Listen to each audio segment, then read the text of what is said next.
So ayan guys, ito na yung ating gagamitin na media. So ito guys, ayan, nakapag-prepare na tayo ng ating potting mix na nilagay sa baso. So ayan, tapos diniligan itong lupa niya. Ayan, didiligan. Tapos ito na yung mga nakuha kong mga cuttings. Ayan, ito. So tatanggalan natin ng mga bulaklak o kagaya dito. Tapos yung mga dahon sa ibaba aalisin din. So ayan, ito yung itatanim natin. So today is January 2. So ayan.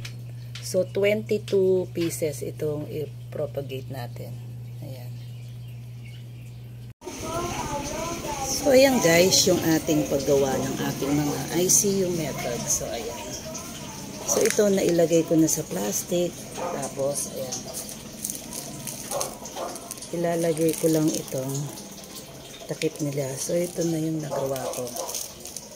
So after 15 to 30 days, ayan, makikita na yung resulta kung nagkaugat. Ayan yung mga nilagay ko sa baso. Ito pa yung mga cuttings natin.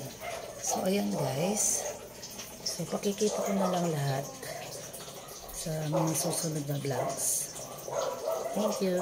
So ito guys yung ating mga in ICU. So 20 days na sila. So tatanggalin ko lang yung kanilang plastic. So yung pagtanggal sa plastic ay ganito lang. Yan. So aalisin lang natin yung goma, pasisingawin. So after 5 days, doon pa lang tatanggalin yung pinaka plastic niya. So, yung tanggal natin ngayon ay yung mga goma lamang. So, ito guys, yung mga inalisan ko ng goma nung nakaraan. So, ngayon, 5 days after. So, yan guys, after 5 days na pagtanggal natin ng goma, ay tatanggalin na natin yung plastic nila. So, itong mga to, natanggalan na ng goma. So, 5 days lang ganito. So, ngayon, so, ayan guys, after 5 days na tinanggalan natin ng goma, ang gagawin naman ngayon ay tatanggalin yung kanilang plastic. So, kailangan natin gawin ito yung bandang hapon, bandang 5 o'clock. So, ngayon, past 5 na dito, ay past 5 PM na ngayon, kaya ayan. Para hindi mainit, para hindi mabigla yung ating mga tinanim sa environment. So, ayan na sila. So, after 5 days, ayan. Hey, welcome back sa aking channel at welcome back dito sa garden. So, happy Valentine's Day sa inyong lahat, sa ating lahat. February 14, 2024. So, ngayon guys, bago tayo mag-umpisa,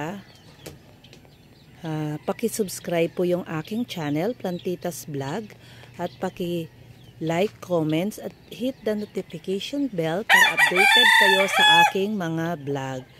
So, ang pag-uusapan lang natin, pakikita ko lang yung na-ICU natin, yung update dun sa ICU na ginawa ko. Tara guys, samahan nyo ako. So, itong mga na-ICU ko guys na to, nasa lilim muna sila. Semi-shaded. Hindi ko muna sila pinulsan. So, baka mga next week na.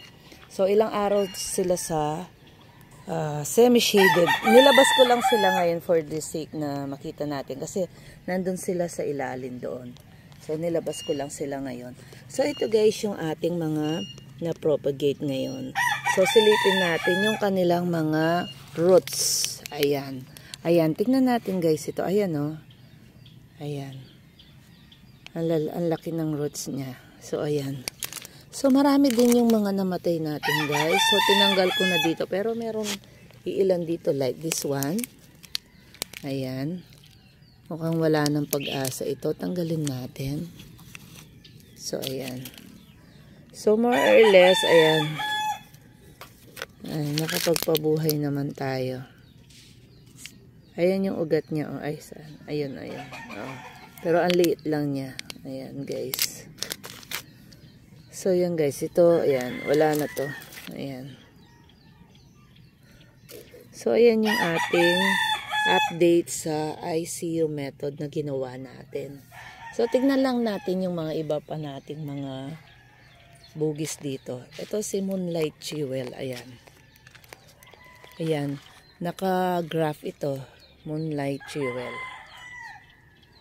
Tapos, ito yung sa ating Violet September. Ayan. So, ito nag-start ng mag-bloom. Ayan. Tapos, ito yung mga ordinary variety nila. Kasi, ito, pinapalaki ko din yung sanga. Baka ito yung gawin kong rootstock para sa ating paggagraph. O kaya yung mga iba gagawin kong pang decor. Kapag may mga bugis na ako pang decor na gagawin kong 2-in-1, 3-in-1 sa isang paso. So, ayan. Ito pa yung mga maliliit natin. Tapos, ito yung mga ayan, iba pa na ayan, ang daming buds ni strawberry red. Ayan. Ay, naku, nag-dry. Ayan, tuyo pa yung kanilang mga lupa. Ayan, di pa ako nakapagdilig. Ayan, si Wahid Alicia. Ang ganda ni Wahid Alicia. Ayan.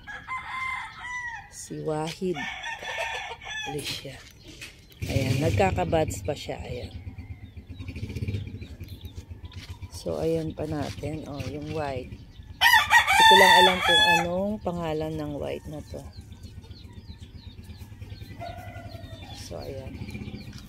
So, ito yung mga bago natin. Foxtail yellow. Ayan. Tapos, ito yung magandang si pangalan to, Beauty Peach. Ayan, oh. Tignan nyo guys, meron siyang naka konting red doon. Ayan. Red or pink ata yan. Ayan. Sensya na guys, maraming mga manok dito. Kaya, ayan. Tumitilahok ang mga manok. So, ito yung mga pinapalaki pa natin. Tapos, ito yung nilagay ko sa paso na hinukay. Ayan, nagkakaroon na siya ng ayan, signs of life. Ayan. Ayan, nag-start na siyang magkaroon ng dahon. So, ito, hinukay ko ito dun sa nakatanim, dun malapit sa sagin. So, ayan guys.